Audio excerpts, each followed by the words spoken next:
Hey Gemini, welcome to your weekly reading for the 13th to 20th of October. I am Charlene Lizette. Whether you are new or whether you are returning, a massive thank you to you. Either way, I hope you click subscribe and become a part of our collective. Okay, we got the King of Cups, the 10 of Pentacles.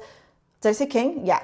King of Cups, 10 of Pentacles, Justice, wow. Knight of Swords, wow. 6 of Cups, wow. 9 of Cups, wow, wow, wowie, wow. Okay, and what do we got here? And the 7 of Pentacles. Okay.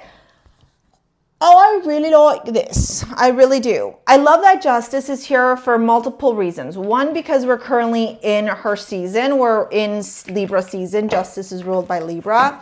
And on the 13th, Venus is moving into Libra as well.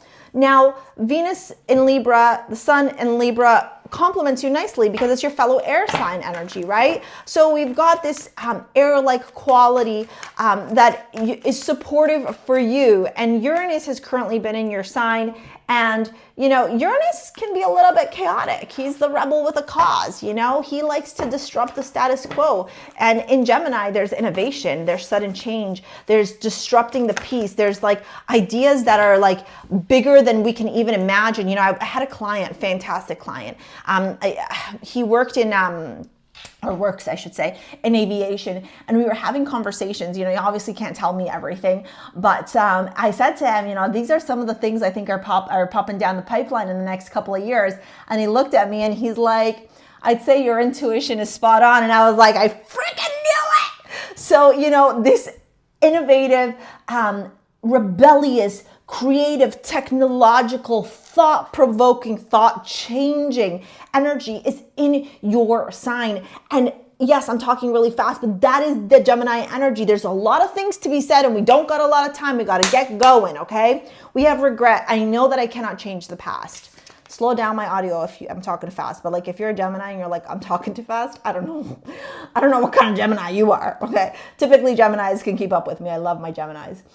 You can't change the past, babe. The past is the past. You got to stop also living in the fucking past, to be honest, okay? Because you also have the South Node here saying to you, gifts and lessons. The South Node is about releasing. It's about taking the lessons. It's about taking the experiences and moving forward with them, okay? It's not about staying in the past. So, for example, if you went through some heartbreak in the past, it's about learning the lessons. What were the signs about the heartbreak? What were the red flags that you ignored? And then taking that and moving with that energy forward, okay? I'm sorry, defenselessness, writing past wrongs, uprooting.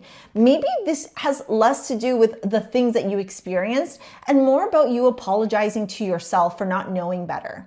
There's a lot of shame and guilt here that I'm feeling, and I want you to remind yourself of this. And it's something my therapist taught me, especially after I got out of my abusive relationship. She said to me, you have to forgive yourself for the decisions you made at a time when you only had a certain amount of information. And so with the information and the knowledge and the experience and the lessons and the teachings that you had, you made decisions based off of that. And now you know better. Right? If I, you know, don't know how to cook an omelet and I go into the kitchen and burn the first omelet, I'm not going to hold guilt and shame for myself or call myself dumb or have all this like regret and remorse and embarrassment and shame. It's the first time I did it. I also am curious to know how much you were criticized and how much you needed to be perfect or needed to fit into some sort of box in your home environment that has made you feel like you're so insignificant, because this is a week where you're freaking purging all of that. Purging all of it. The King of Cups, 10 of Pentacles, Justice, Knight of Swords. The karma is cleared. Karmic rewards. You understand this? Karmic rewards, okay? Massive karmic rewards, okay? Blessings financially coming through from those karmic rewards. Movement forward, no longer holding on to that pain, suffering. Maybe some of you are going to come join me with my quantum wealth activation workshop that I'm hosting. It's a free workshop to help you finally release the scarcity mindset and attract cash flow with ease. So if you stress around money, come join me at that workshop, okay? Or you can take my money magnet workshop as well. Sign up to my mailing list. It's all down there. My money archetype, all of that stuff is down there, okay? And then after the Knight of Swords, the 6 of Cups, okay, we literally have the 9 of Cups, 7 of Pentacles. So it's like you're moving from the like, I can't do it, I'm not good enough, why is this happening to me? To, wait a minute, I remember why this happened. I remember who instilled this faulty perception of me. That's an external faulty perception that I adopt it as my reality that has no basis in truth. That's your amygdala, right? And so you're taking this charge that maybe was negative and you're neutralizing it. And you're turning around and going, not anymore, demons. And what you're doing instead is taking this lessons, these experiences, you're forgiving yourself, you're forgiving others, and you're moving forward to wish fulfillment, emotional fulfillment, and planting seeds for long-term growth, for long-term gain, for long-term success. And I love this for you. I absolutely love, love, love this for you. Okay, let's dive in and see here what's going on. Okay, we have the Nine of Wands, the Emperor, 10 of Pentacles. This is a 10 of Pentacles 2 times. Oh my God. This is amazing, you guys. Just amazing. We have Death and the Knight of Wands. No more struggle in your love life. Some of you could potentially be coming into union, meeting somebody, or having a realization of how your childhood, the trauma, the pain, the suffering, the defensiveness has really stopped you from being able to manifest and cultivate and co-create a happy life.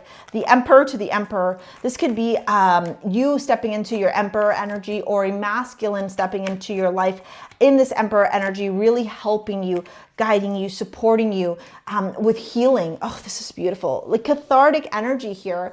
You know, this could be a romantic situation with a man who might be older than you, okay? Or if it's not a man, it's you stepping into this more mature, more grounded, traditional, committed energy. And you're really Emperor to Emperor.